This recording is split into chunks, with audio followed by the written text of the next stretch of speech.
call on my life to missions since I was 15 and felt very compelled to work with youth.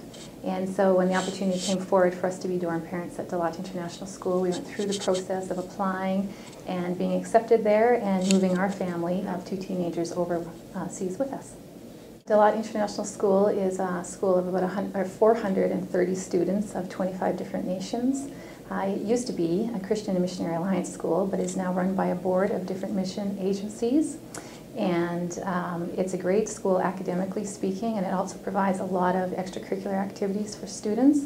It's on the island of Penang, which has an international airport, so it's very easy to get to. There is a group of parents that would be missionaries in other regions, and there is an appropriate education for their children where they're serving.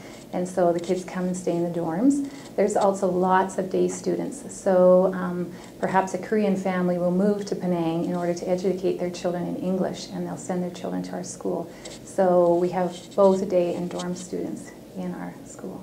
I loved being a dorm parent. I loved having kids of different cultures under my roof. I loved all the things that we could learn from one another. I loved how it broadened my perspective of culture and of God. And some of the joys of being a dorm parent or living in that kind of place with that kind of experience is just the fact that you get to know students from all different places, and you just see how God works in so many wonderful ways to bring about faith in different cultures. We had Korean children who had a Buddhist background and a Thai boy who had a Buddhist background. And these are kids that have been brought out of those cultures, and we've been able to share Christ with them, and it's just a very exciting thing to do that. Some of the challenges are the fact that these kids, they're called third culture kids, have a difficult time with relationships. It's hard. They've had to say goodbye a lot. And so you really have to go deep with them. They don't like superficial kinds of things. And so it's really important to be real and authentic and not be phony with these kids, and to help them through the transitions of life all the time when they're saying goodbye to friends and they're moving back to their passport country, or they're losing teachers at their school, things like that. So that's one of the difficulties, I think, of kids who live in this type of environment. And I think a call to our North American churches would be for when these children arrive back in their passport country after they've graduated from high school overseas, to come alongside and love these kids and mentor them, because often they get lost and are forgotten sometimes and don't know how to navigate life here on the North American side. So I think that there's a great opportunity for people to mentor and love these students when they come home.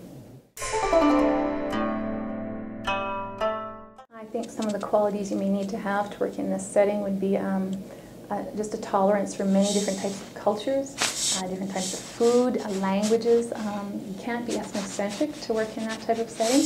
I also think that you need to be fairly resilient because it's not an easy job to bring together so many different cultures and have them in one classroom or in one dorm setting. So you have to be diplomatic, and you have to be resilient, and you have to persevere through some of those very difficult bumps in the road when cultures clash with one another. Well, I think that in a dorm setting particularly, there's a need to pray for dorm parents to have great wisdom. Every child is unique, and you want to co-parent with the other parents who have given you their children to love and disciple. So you need a tremendous amount of wisdom to know how to do that. I think for missionaries, our international workers who have left their children in the care of dorm parents, just pray that they are alleviated from any sort of guilt or concerns like that might hinder their ministry where God has called them to be. Leaving their children in the care of someone else can just cause tremendous feelings of that they're abandoning their child. There's a lot of guilt associated with that.